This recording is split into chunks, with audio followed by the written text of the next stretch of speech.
இது மகிமை நேரம். பிதாவாகிய தேவனாலும் கர்த்தராகிய இயேசு கிறிஸ்துவினாலும் உங்கள் எல்லாருக்கும் கிருபையும் இரக்கமும் சமாதானமும் உண்டாவதாக. செய்திக்கு ஆதாரமாக லூக்கா 14வது அதிகாரம் 18வது வசனத்தை வாசிக்கிறேன். அவர்கள் எல்லாரும் போக்கு சொல்ல தொடங்கினார்கள். ஒருவன், நான் ஒரு வயலை கொண்டேன், நான் அகத்தியமாய் போய் அதை பார்க்க வேண்டும், என்னை மன்னிக்கும்படி வேண்டிக் கொள்ளுகிறேன் என்றான்.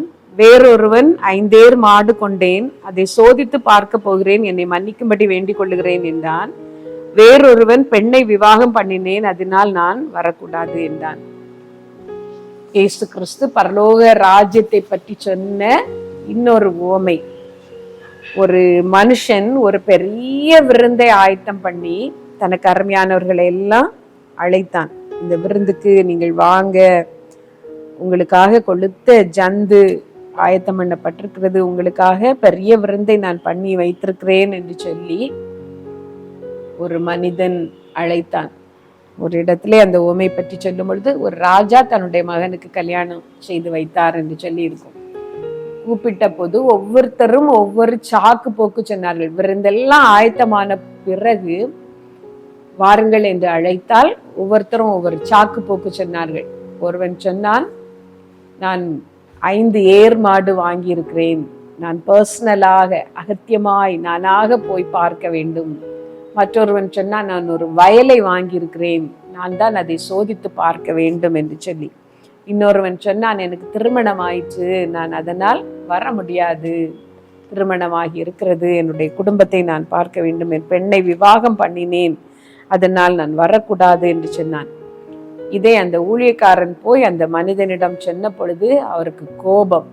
நான் இவ்வளவு அருமையான விருந்தை ஆயத்தம் பண்ணி வாருங்கள் என்று சொல்லி கூப்பிட்டால் யாரும் வரவில்லை என்று கோபத்தோட, நீ வேலி அருகிலும் வழி அருகிலும் போய் பார், அங்கே நிற்கிற எல்லாரையும், ஊனர் சப்பானிகள் எல்லாரையும் கூட்டி கொண்டு வா, அவர்கள் சாப்பிடட்டும் இந்த விருந்தை என்று சொல்லி வழியிலிருந்து எல்லாரையும் அழைத்து வர சொன்னார். அந்த கல்யாண சாலை, அந்த விருந்து சாலை அந்த ஜனங்களால் நிரம்பினது என்று இயேசு கிறிஸ்து பரலோக ராஜ்யத்தை பற்றி ஒரு உவமை சொன்னார். இந்த உவமை அவர் தமக்கு சொந்தமானதிலே வந்தார், அவருக்கு சொந்தமானவர்களோ அவரை ஏற்றுக்கொள்ளவில்லை. யூத ஜனங்களை பற்றி சொல்லப்பட்டிருந்தாலும் நமக்கும் இதிலே படிக்க வேண்டிய பாடங்கள் உண்டு.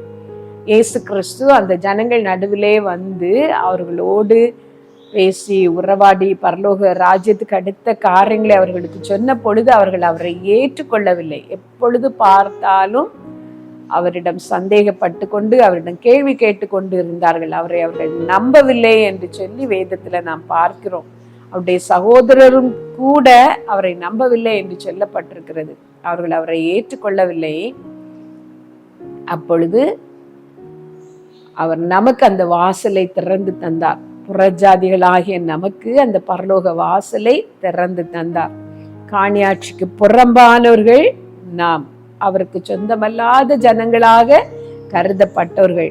ஆனால் அந்த ஆபிரகாமின் ஆசீர்வாதத்தை, அவரை விசுவாசிக்கிற, அவரை ஏற்றுக்கொண்ட ஜனங்களின் ஆசீர்வாதத்தை அவர் நமக்கும் தந்தார். வேலிகள் அருகிலும் வழியிலும் நின்ற நம்மை கூப்பிட்டு, நீங்களும் அந்த கல்யாண விருந்தை வந்து சாப்பிடுங்கள் என்று சொல்லி நம்மை அழைத்தார். இந்த உவமையிலே நாம் கற்றுக்கொள்ளுகிற ஒரு காரியம், ஒரு பெரிய விருந்து ஆயத்தமாக்கப்பட்டிருக்கிறது. ஒரு கல்யாண விருந்திற்கு வாருங்கள் என்று நம்மை அழைக்கிறார்கள். ஆனால் நமக்கு அது முக்கியம் இல்லை என்று சொல்லி வேறு காரியங்களுக்கு நாம் போகிறோம். வயலை கொண்டதும், பெண்ணை விவாகம் பண்ணினதும், 5 ஏர் மாடு வாங்கினதும், இதை நான் பார்க்க போகிறேன் என்று சொன்னது தப்பாக நமக்கு இந்த உவமையிலே சொல்லப்பட்டிருக்கிறது. இந்த காரியங்கள் தப்பா என்று நாம் யோசித்தால் நிச்சயமாக அது தப்பு கிடையாது. திருமணம் பண்ணுவதும் தப்பு கிடையாது, வயலை வாங்குவதும் தப்பு கிடையாது, 5 ஏர் மாடு உழவுக்காக சாப்பிடுவதற்கு, விவசாயம் செய்வதற்காக அது வாங்குவதும் தப்பு கிடையாது. ஆனால் தப்பு எங்கே இருக்கிறது என்றால், அந்த கல்யாண விருந்தை, அந்த விருந்தை அசட்டை பண்ணிவிட்டு இந்த உலக பிரகாரமான காரியங்களுக்கு போனதுதான். நமக்காகவும் ஒரு கொழுத்து ஜந்து அடிக்கப்பட்டது. அதுதான் இயேசு கிறிஸ்து கல்வாரி சிலுவையிலே நமக்காக தன்னையே தந்தார், தன்னையே ஜீவ பலியாக அவர் ஒப்பு கொடுத்தார். அவருடைய சரீரமும் இரத்தமும் நமக்காக தரப்பட்டது. அந்த விருந்திற்கு வாருங்கள் என்று கூப்பிடும் பொழுது நமக்கு அது பெரிதாக தோன்றாமல் இந்த உலகத்தின் காரியங்கள் பெரிதாக தோன்றுகிறது. இந்த வயலை பார்க்க போனவர்களும் அகத்தியமாய் 5 மாடை சோதித்து பார்க்க போனவர்களும் அந்த விருந்திற்கு போய்விட்டு இதை செய்திருக்கலாம். ஆனால் இதை சாக்காக சொல்லிவிட்டு அந்த விருந்தை அசட்டை பண்ணினார்கள். இதுதான் தப்பு. நம்முடைய வாழ்க்கையிலும் தப்பு அதுதான். இந்த உலகத்திலே தான் நான் வாழ்கிறோம். நம்முடைய வாழ்க்கைக்கு தேவையான காரியங்களை நாம் செய்ய வேண்டுவதுதான். சாப்பிட வேண்டும், இந்த உலகத்தின் காரியங்களுக்காக சாப்பிடுவதற்காக நாம் பிரயாசப்பட வேண்டும். இந்த கைகளே பிரயாசப்பட்டு நாம் வாழ வேண்டும் என்று சொல்லி வேதத்துல சொல்லப்பட்டிருக்கிறது. ஆனால் அதுதான் முக்கியம் என்று சொல்லி அந்த விருந்தை நாம் அசட்டை பண்ணுவது தப்பு என்று ஆண்டவர் நமக்கு கற்று தந்திருக்கிறார். அதை செய்துவிட்டு இந்த காரியங்களை நாம் கவனிக்கலாம். இயேசு கிறிஸ்து நமக்கு சொல்லி தந்தார், முதலாவது தேவனுடைய ராஜ்யத்தையும் அவருடைய நீதியையும் தேடுங்கள், அப்பொழுது இவைகள் எல்லாம் உங்களுக்கு கூட கொடுக்கப்படும். அவரை தேடினால் மற்ற காரியங்கள் எல்லாம் தானாக நமக்கு கிடைக்கும். அந்த 5 மாடு சரியான மாடை தெரிவிச்சுகிற ஞானத்தை அவர் தருவார். அந்த சரியான வயலை பெற்றுக்கொள்ளுகிற வழிகளை அவர் நமக்கு திறப்பார். முதலாவதாக அவருடைய ராஜ்யத்தை நாம் தேட வேண்டும். பெண்ணை நான் விவாகம் பண்ணினேன், அதனால் நான் வரக்கூடாது என்று சொன்னான். இன்றைக்கும் அப்படிதான். உலக பிரகாரமான காரியங்களே, உலக பிரகாரமான வாழ்க்கைக்கு நாம் முக்கியத்துவம் கொடுக்கிறோமே ஒழிய கர்த்தரோடு கூட அந்த காரியங்களை அனுபவிக்கலாம் என்கிறதை நான் மறந்து போகிறோம். வேதத்துல நான் வாசிக்கும் பொழுது கானா ஒரு கல்யாண வீட்டிலே அந்த குறைவு வந்த பொழுது கர்த்தர் அதை நிறைவாக மாற்றினார். அந்த கல்யாணம் இயேசு கிறிஸ்து செய்த முதல் அற்புதம் அதுதான். தண்ணீரை ரசமாக மாற்றி பிந்தினவர்கள் நல்ல ரசத்தை குடிக்க செய்தார்.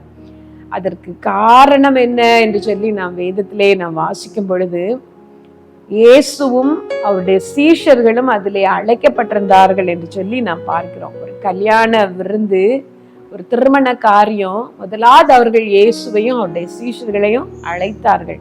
அதே போல்தான் முதலாவது அவரை நாம் தேடும் பொழுது மற்ற காரியங்கள் நமக்கு தானாக கொடுக்கப்படும். மற்ற காரியங்களிலே ஒரு ஆசீர்வாதம் தானாக ஆண்டவர் நமக்கு தருவார். இதை கேட்கிற நீங்கள் இயேசு கிறிஸ்துவுக்கு முக்கியத்துவம் கொடுக்காமல் பரலோக ராஜ்யத்துக்கு அடுத்த காரியங்களுக்கு எதிலெல்லாம் நீங்கள் முக்கியத்துவம் கொடுக்கவில்லை என்று யோசித்து பாருங்கள். படிப்பு உங்களுக்கு பெரிதாக தெரிகிறதா?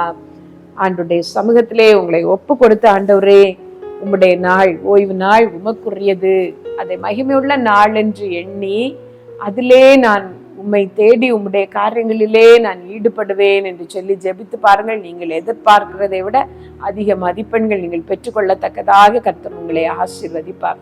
அதிகாலையிலே எழும்பினதும் நீங்கள் எதை முதலாவது செய்கிறீர்கள் யோசித்து பாருங்கள். இந்த உலகத்தின் காரியங்கள் எல்லாம் நீங்கள் செய்ய வேண்டியதுதான். ஆனால் அதோடு கூட அவரை முதலிடம் அவருக்கு கொடுத்து நீங்கள் செய்து பாருங்கள். தேவ கிருபை இப்பொழுதே இறங்குகிறது. தேவ பிரசன்னம் உங்களை மூடுகிறது. ஒரு தடவை கூட இந்த நாளிலே ஏசப்பா எனக்கு உதவி செய்யும் என்று கேட்டு பாருங்கள். கர்த்தர் உங்களுக்கு உதவி செய்வார். எந்த காரியத்துல எல்லாம் அவரை மறந்து நீங்கள் ஓடினீர்களோ, எந்த காரியத்துக்கெல்லாம் முக்கியத்துவம் கொடுத்து வேதத்தை வாசிப்பதையும் ஜெபிப்பதையும் நீங்கள் விட்டீர்களோ, அந்த காரியத்துக்கெல்லாம் மனஸ்தாபப்பட்டு ஆண்டவரே நீ நான் தாழ்த்துகிறேன், எனக்கு உதவி செய்யும் என்று கேளுங்கள். வேலைதான் பெரிது என்று சொல்லி இரவும் பகலும் என்னுடைய வேலை நான் செய்து கொண்டிருக்கிறேன் ஆண்டவரே, என்னுடைய குடும்பமும் என்னுடைய பிள்ளைகளும் தான் பெரிது என்று சொல்லி உம்மை தேடாமல் இரவும் பகலும் அதுக்காக மாத்திரம் நான் பிரயாசப்படுகிறேன். ஏசப்பா எனக்கு இறங்கும், என்னை மன்னியும், உமக்கு கொடுக்க வேண்டிய நேரத்தை உமக்கு தர எனக்கு பலன் தாரும் என்று கேளுங்கள். ஆண்டவரோடு செலவழிக்க வேண்டிய நேரங்களிலே எந்த காம்ப்ரமைஸும் நான் பண்ண மாட்டேன். ஆண்டவரே எனக்கு உதவி செய்யும் என்று கேளுங்கள். சர்வ வல்லமையுள்ள எங்கள் நல்ல தகப்பனே, இந்த செய்தியை கேட்கிற ஒவ்வொருவரோடு நீர் இடைப்படாம்பா. ஒவ்வொருத்தரும் உண்மை தேடுகிற, முதலாவது உண்மை தேடுகிற ஒரு இருதயத்தை நீர் ஒவ்வொருவருக்கும் தாரோம். எனக்கும் அதை தாரோம், எங்கள் எல்லாருக்கும் அதை தாரோம். எங்களை ஆசீர்வதியும். இந்த உலக பிரகாரமான நன்மைகளையும் நீர் எங்களுக்கு தருவீர் என்று விசுவாசிக்கிறோம் ஆண்டவரே. அதற்காக மாத்திரம் உம்மை தேடாமல் உமக்காக உம்மை தேடுகிற இருதயத்தை எங்களுக்கு தாரும். உம்முடைய கரத்திலே எங்களை தாழ்த்தி தருகிறோம். இயேசு நாமத்துல கேட்கிறோம் எங்கள் நல்ல பிதாவே, ஆமீன்.